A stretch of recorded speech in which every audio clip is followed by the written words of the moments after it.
কোন একটা differential equation M D x plus N D Y equals to zero, এখানে একটা যদি এম আর এন যদি এক্স আর ওয়াই ফাংশন হয়, তবে সেই ডিফারেন্সিয়াল ইকুয়েশনকে বলা হবে এক্স্যাক্ট যদি সেই ডিফারেন্সিয়াল ইকুয়েশনকে M D x plus N D Y equals to D of U, অর্থাৎ একটা পারফেক্ট ডিফারেন্সিয়াল আকারে যদি লেখা যায়, যেখানে ইউ হচ্ছে এক্স আর ওয়াই ফাংশন, অথবা একটা নেসেসারি এবং সাফিসিয়েন্ট কন্ডিশন হলো একটা ডিফারেন্সিয়াল ইকুয়েশন এক্সাক্ট হওয়ার del M del Y equals to del N del x. এটা আগের ভিডিওতে আমরা দেখেছি। কিন্তু এখন একটা যদি ডিফারেন্সিয়াল ইকুয়েশনের ক্ষেত্রে যদি del M del y del equals to del N del x যদি না হয়, অর্থাৎ del M del Y not equals to del N del x হয়, তাহলে সেই ইকুয়েশন এক্সাক্ট হবে না, অর্থাৎ সেই ডিফারেন্সিয়াল ইকুয়েশনটা হচ্ছে নট এক্সাক্ট ইকুয়েশন। তাহলে একটা যদি আমরা এক্সাম্পল নিয়ে দেখি যে 2x square plus y square plus x dx plus x y dy equals to zero, এই একটা ডিফারেন্সিয়াল ইকুয়েশন। এই ডিফারেন্সিয়াল ইকুয়েশনের এম হচ্ছে আমাদের 2x square plus y square plus x, এটা হচ্ছে এম। এম ডেল ওয়াই যদি বার করি, তাহলে এই এম যেটা আছে সেই এম কে ডেরিভেটিভ করব উইথ রেসপেক্ট টু ওয়াই, শুধুমাত্র পার্সিয়ালি। তার মানে পার্সিয়ালি যদি ডেরিভেটিভ করি তাহলে কি দাঁড়াবে, এক্স কনস্ট্যান্ট হয়ে যাবে, এমনি টু তো কনস্ট্যান্ট, শুধুমাত্র ওয়াইটা ভেরিয়েবল এখানে, তাহলে 2x স্কোয়ার হয়ে যাবে কত হবে, জিরো। কনস্ট্যান্টের ডেরিভেটিভ হয় জিরো, প্লাস ওয়াই স্কোয়ারের ডেরিভেটিভ ওয়াই এর রেসপেক্টে, তাহলে হবে 2y প্লাস এক্স এর ডেরিভেটিভ ওয়াই এর রেসপেক্টে পার্সিয়ালি, তাহলে কি হবে, জিরো হয়ে যাবে। তাহলে কি দাঁড়াচ্ছে আমাদের, del M del Y equals to 2y, এটা পেলাম। এখানে n ইকুয়ালস টু কত, n ইকুয়ালস টু হচ্ছে x y, n equals to x y. So n কে ডিফারেন্সিয়েট করব ডেল এম ডেল এক্স, তাহলে শুধুমাত্র এক্সটা হবে ভেরিয়েবল আর ওয়াই হয়ে যাবে কনস্ট্যান্ট। তাহলে ওয়াই যেহেতু কনস্ট্যান্ট, তাহলে ওয়াইটাকে বাইরে রেখে দিলাম, এক্স ভেরিয়েবল, তার মানে del x by del x, del x by del x মানে কি হবে 1, তাহলে কি দাঁড়াচ্ছে আমাদের ওয়াই। তাহলে এখানে আমরা del M del Y equals to পেয়েছি 2y, আর del N del x equals to পেয়েছি আমরা y, del N del x equals to পেয়েছি ওয়াই। তাহলে দুটো এখানে 2y আর এখানে ওয়াই, তাহলে বলা যেতে পারে যে therefore del M del Y not equals to del N del x. তাহলে del M del Y not equals to del N del x. তাহলে এই যে আমাদের যেটা ইকুয়েশনটা দেওয়া ছিল, ডিফারেন্সিয়াল ইকুয়েশন দেওয়া ছিল, সেই ডিফারেন্সিয়াল ইকুয়েশনটা এক্সাক্ট নয়। এখান থেকে আমরা বলতে পারছি যে এই ডিফারেন্সিয়াল ইকুয়েশনটা এক্সাক্ট নয়। তাহলে এই এক্সাক্ট যদি না হয় কোনো একটা ডিফারেন্সিয়াল ইকুয়েশন, সেই ইকুয়েশনকে আমরা কোনো একটা কিছু মাল্টিপ্লাই করে সেই ডিফারেন্সিয়াল ইকুয়েশনকে এক্সাক্ট করে নিতে পারি।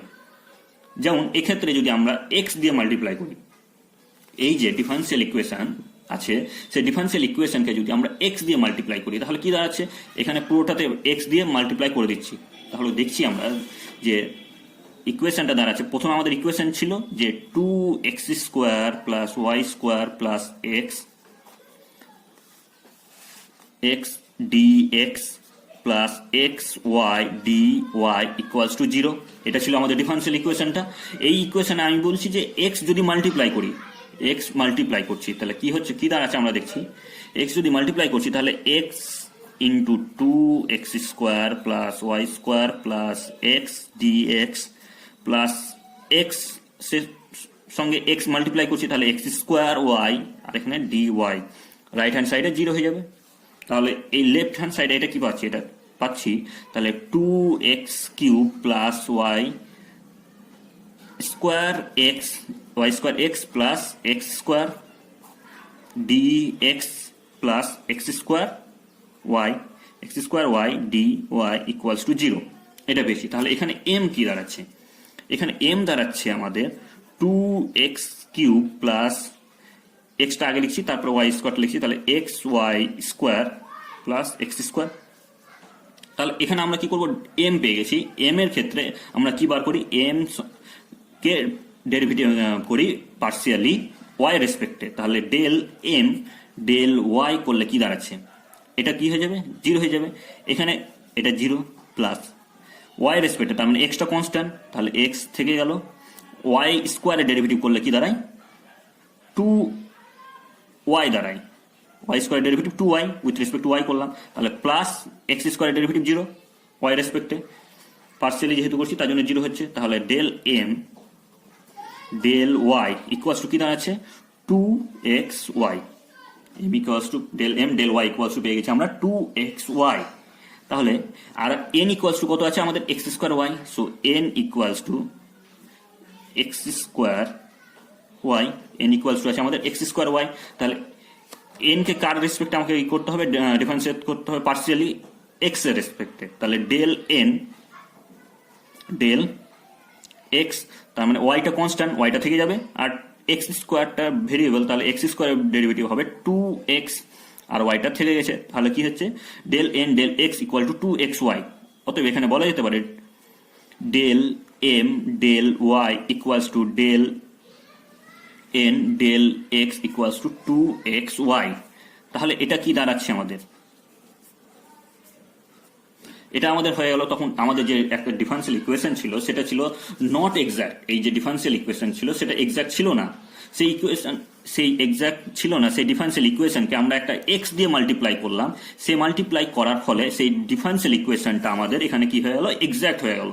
তাহলে এখান থেকে বলা যায় যে এই যে ফাংশনটা দিয়ে আমরা মাল্টিপ্লাই করলাম সেই ফাংশনটা এই নট এক্সাক্ট ইকুয়েশনকে এক্সাক্টে কনভার্ট করলো, অর্থাৎ এই ফাংশনটাই হচ্ছে আমাদের এই যে এক্সটা মাল্টিপ্লাই করেছি সেই এক্স কে বলা হচ্ছে আমাদের ইন্টিগ্রেটিং ফ্যাক্টর। এখান থেকে আমাদের আসে ইন্টিগ্রেটিং ফ্যাক্টরের কনসেপ্ট। তাহলে কোন একটা এখানে পাচ্ছি আমরা যে if A differential equation when multiplied by a factor a function of x y becomes exact, this factor is called an integrating factor of the equation.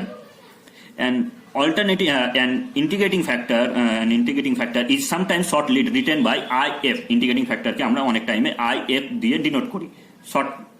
তাহলে আমি এই যে এক্সটা কোন একটা এই যে ডিফারেন্সিয়াল ইকুয়েশনের ক্ষেত্রে যেটা আমরা সলিউশন যেটা এক্স দিয়ে মাল্টিপ্লাই করলাম সেটা আমি কি করে বুঝলাম, সেটা বোঝার জন্য সেটা আমাদেরকে তিনটে প্রসেস আছে, সেই তিনটে প্রসেস সাহায্যে আমরা কোন একটা differential equation not exact differential ইকুয়েশনকে এক্সাক্টে কিভাবে কনভার্ট করা যায়, অর্থাৎ ইন্টিগ্রেটিং ফ্যাক্টর কিভাবে আমরা বার করব সেটার জন্য আমাদের তিনটে রুল আছে এখানে। তিনটে হচ্ছে যে let the differential equation be m dx plus n dy equals to 0, সেখানে আমরা যদি if 1 by n, n মানে এই nটা 1 by n del m del y minus del n del x is a function of x only, যদি এটা বার করে আমরা শুধুমাত্র x এর ফাংশন পাই তবে সেটার ক্ষেত্রে ইন্টিগ্রেটিং ফ্যাক্টর হবে e to the power integration of f of x dx। কি হচ্ছে আমাদের ইন্টিগ্রেটিং ফ্যাক্টরটা হচ্ছে আমাদের e to the power integration f of x dx, এটা হয়। আবার অন্য ক্ষেত্রে যদি আমরা বার না করতে পারি, যদি ফাংশন অফ x যদি না হয়, যদি এটা হয়ে যায় 1 by m del n del x minus del m del y equals to f of y, মানে ফাংশন অফ y অ্যালোন, শুধুমাত্র y এর ফাংশন যদি পাওয়া যায় তাহলে সেক্ষেত্রে হবে integrating factor equals to e to the power f of y dy, অর্থাৎ যদি 1 by m del n del x minus del m del y equals to যদি f of y হয়, যদি ফাংশনটা y এর শুধুমাত্র y এর হয় তাহলে সেই ক্ষেত্রে ইন্টিগ্রেটিং ফ্যাক্টরটা হবে আমাদের e to the power integration of f of y dy। এটা আরেকটা রুল হচ্ছে যদি if m and n are both homogeneous function in x y of degree n, যদি এই m আর n যদি হোমোজিনিয়াস ফাংশন হয় x আর y এর ক্ষেত্রে, যাদের দুজনের ডিগ্রি হচ্ছে n, তবে সেক্ষেত্রে ইন্টিগ্রেটিং ফ্যাক্টর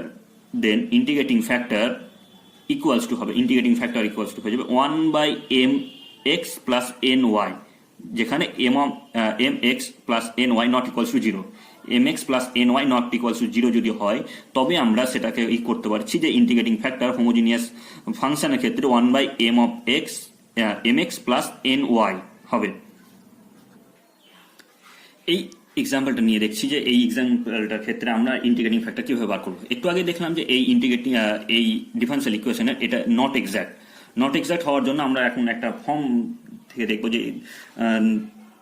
দেখবো যে 1 by n del m del y minus del n del x, 1 by n del m del y minus del N del x, অর্থাৎ 1 নম্বর রুল থেকে আমরা দেখব যে এখানে 1 নম্বর রুল থেকে আমরা দেখব যে এটাকে ইন্টিগ্রেটিং ফ্যাক্টর কিভাবে বার করছি, অর্থাৎ 1/m যদি করি ডেল এম, আচ্ছা আগে এম এর ক্ষেত্রে এম সমান কি আছে 2x square plus y square plus x, এটা দাঁড়াচ্ছে, তার মানে ডেল এম ডেল ওয়াই যদি বার করি ডেল এম ডেল ওয়াই, তাহলে এটা 0 হয়ে যাচ্ছে, তার মানে এখানে কি থাকছে 2y শুধুমাত্র থাকছে। আর এন এর ক্ষেত্রে n equals to x y, so del N del x, so y থাকবে, তাহলে কি পাচ্ছি del M del Y equals to পাচ্ছি 2y, আর del N del x equal to পাচ্ছি ওয়াই। তাহলে আমরা এবার করছি যে ডেল এম এটা মাইনাস এটা, সো আমরা করছি যে 1/n into del m by del y minus del n by del x, এটা করে দেখছি কি আসে। এটা করে যদি শুধুমাত্র এক্স এর ফাংশন চলে আসে তাহলে আমরা ইন্টিগ্রেটিং ফ্যাক্টর ইজিলি বার করে দিতে পারবো। তাহলে 1/n means 1/x y del M del y কত হচ্ছে 2y minus del N del x কত পেয়েছি আমরা y, তাহলে কি দাঁড়াচ্ছে 1/xy ইন্টু y, 2y মাইনাস y is y, so y cancel হচ্ছে, তাহলে থাকছে আমাদের 1/x। তাহলে এখান থেকে কি বলতে পারছি আমরা, যেটা শুধুমাত্র x এর ফাংশন, f অফ x শুধুমাত্র x এর ফাংশন, তাহলে আমাদের ইন্টিগ্রেটিং ফ্যাক্টর কি দাঁড়াবে 1 নম্বর রুল থেকে আমরা বলতে পারি যে ইন্টিগ্রেটিং ফ্যাক্টর ইকুয়ালস টু হবে e to the power integration of f of x, মানে এটা f of x, so 1/x dx, এটাই পাচ্ছি। এখন ইন্টিগ্রেশন করবো, এবার এটা ইন্টিগ্রেশন করলে কি দাঁড়াচ্ছে e to the power integration of dx by x, এটা কি, এটা হচ্ছে আমাদের log x এর ইন্টিগ্রেশন, dx বাই x সমান হচ্ছে log x, তাহলে e to the power log x, এখানে কি হয় e বেস ln লেখা যায় তার জন্য, তাহলে log e বেস x, তাহলে log এর প্রপার্টি অনুযায়ী আমরা এখানে কি বলতে পারি, এটা ইকুয়ালস টু হচ্ছে আমাদের x, অর্থাৎ এই যে ডিফারেন্সিয়াল ইকুয়েশনটা দেওয়া আছে সেই ডিফারেন্সিয়াল ইকুয়েশনের ক্ষেত্রে আমাদের ইন্টিগ্রেটিং ফ্যাক্টর হচ্ছে x, তাহলে যে ডিফারেন্সিয়াল ইকুয়েশন ছিল তার সঙ্গে যদি x যদি মাল্টিপ্লাই করি তাহলে আমরা পেয়ে যাব সেই নট এক্সাক্ট ইকুয়েশনটা হয়ে যাবে আমাদের এক্সাক্ট ইকুয়েশন। তাহলে আমরা x দিয়ে মাল্টিপ্লাই করছি প্রথমে, তাহলে ছিল আমাদের 2x স্কোয়ার, তাহলে x দিয়ে মাল্টিপ্লাই করলাম 2x square plus y square plus x dx plus x দিয়ে মাল্টিপ্লাই করে দিচ্ছি x y এর সঙ্গে, তাহলে x স্কোয়ার y dy হবে ইকুয়ালস টু 0 হয়ে যাবে। তাহলে এটা মাল্টিপ্লাই করে দিচ্ছি এবার, তাহলে 2x স্কোয়ার সঙ্গে x মাল্টিপ্লাই, তাহলে 2x cube or so y স্কোয়ারের সঙ্গে x, তাহলে plus x y square plus x আর x স্কোয়ার থাকছে, এখানে কি আছে dx, so dx plus x square y dy equals to 0। এবার কি করছি আমরা 2x কিউব dx, এটাতে ইজিলি আমরা ইন্টিগ্রেট করতে পারি, x স্কোয়ার dx এটাও ইজিলি আমরা ইন্টিগ্রেট করতে পারি, তাহলে এই দুটোকে লিখে দিচ্ছি, তাহলে 2x cube dx plus x square dx, তাহলে তারপর বাকি থাকছে কি আমাদের x y স্কোয়ার dx আর x স্কোয়ার y dy, তাহলে এখানে থাকছে plus x y square dx plus x square y dy equals to 0, এটা পাচ্ছি। তাহলে এই দুটোকে আমরা ইজিলি ইন্টিগ্রেট করতে পারি, কিন্তু এইটাকে আমরা ইন্টিগ্রেট করতে পারছি না, তাহলে এটাকে ইন্টিগ্রেট করার জন্য আমরা কি করছি, এই দুটাকে যেমন আছে সেটা রেখে দিলাম, তাহলে 2x cube dx plus x square dx plus দুটোতেই আমাদের কি আছে x y আছে, তাহলে x y যদি কমন নিই তাহলে কি দাঁড়াচ্ছে আমাদের এখানে y dx দাঁড়াচ্ছে y dx প্লাস এখানে কি দাঁড়াচ্ছে x dy which is equal to 0, তাহলে এটা আমরা পুরোটা পেলাম। তাহলে এই ক্ষেত্রে আমরা একটা পারফেক্ট ডিফারেন্সিয়াল পেয়ে যাই, এটা হয়ে যাবে d of xy, এটা হয়ে যাবে d of xy, তাহলে কি দাঁড়াচ্ছে পরে পেলে করি, তাহলে আমাদের দাঁড়াচ্ছে প্রথমে যেটা পাচ্ছিলাম আমরা সেটা হচ্ছে 2x cube dx plus x square dx plus xy d of x y which is equal to 0, okay. ঠিক আছে, এটা পেয়েছি আমরা। এবার এটাকে আমরা কিভাবে ইন্টিগ্রেট করতে পারি? এখানে যদি এক্স ওয়াই সমান যদি একটা কিছু ধরে নিই আমরা, এক্স ওয়াই ইকুয়ালস টু যদি জেড ধরে নিই, তাহলে এটা কি হয়ে যাবে জেড, এটা হয়ে যাবে ডিজেড। তাহলে জেড ডিজেড এর ক্ষেত্রে আমরা ইন্টিগ্রেশন করতে গেলে কি পাই? Z square by 2। এটা আমরা পুট করে করতে পারি, অথবা ইজিলি একবারে বসিয়ে দিতে পারি। তাহলে একবারে বসিয়ে দেখছি আমরা কি হচ্ছে। ইন্টিগ্রেট করছি, নাও ইন্টিগ্রেটিং বোথ সাইড। এখন পুরোটাকে আমরা ইন্টিগ্রেট করছি, তাহলে এটা কি দাঁড়াচ্ছে 2x cube, x to the power n এর ইন্টিগ্রেশন করলে কি দাঁড়ায়? X to the power n plus 1 by n plus 1। So 3 plus 1 means 4 by 4 plus x কি আছে? এক্স স্কোয়ার আছে, তাহলে এটা কি হয়ে যাবে আমাদের? X cube. তাহলে এটা হয়ে যাবে এক্স কিউব বাই 3 প্লাস এটা কি বললাম? এটা যদি জেড ধরি তাহলে এটা জেড ইন্টু ডি জেড চলে আসে। তাহলে এক্স ওয়াই যদি জেড ধরি তাহলে জেড ডি জেড, তাহলে জেড স্কোয়ার বাই 2 হয়। তাহলে এটা হয়ে যাবে এক্স ওয়াই তার whole square by 2 equals to কি দাঁড়ায়? একটা কনস্ট্যান্ট পেয়ে যাই। তাহলে যদি ধরি কনস্ট্যান্টটা ধরলাম আমরা C1, তাহলে যেখানে C1 is integrating constant, where C1 is constant ধরে নিলাম। তাহলে কি দাঁড়াচ্ছে আমাদের? এই 2 আর 4, 2 2 4 হয়ে গেল। তাহলে x to the power 4 by 2। তাহলে এটা কি যদি এলসিএম করে নিই তাহলে কত হচ্ছে আমাদের? এলসিএমটা কত হচ্ছে আমাদের? 3 2, এটা 2, তাহলে এলসিএম কত হচ্ছে আমাদের? এলসিএম হচ্ছে 6। তাহলে এলসিএম যদি 6 করি তাহলে এখানে 6 হচ্ছে, তাহলে এটা হয়ে যাবে 3x to the power 4 plus 2x cube plus এটা কত হবে? 3x square y square. So 3x square y square equals to C1, এটা পাচ্ছি। তাহলে এই C1টা এটার সঙ্গে যদি মাল্টিপ্লাই করি যে 6C1 পাচ্ছি, তাহলে x to the power 4 plus 2x cube plus 3x square y square equals to 6C1।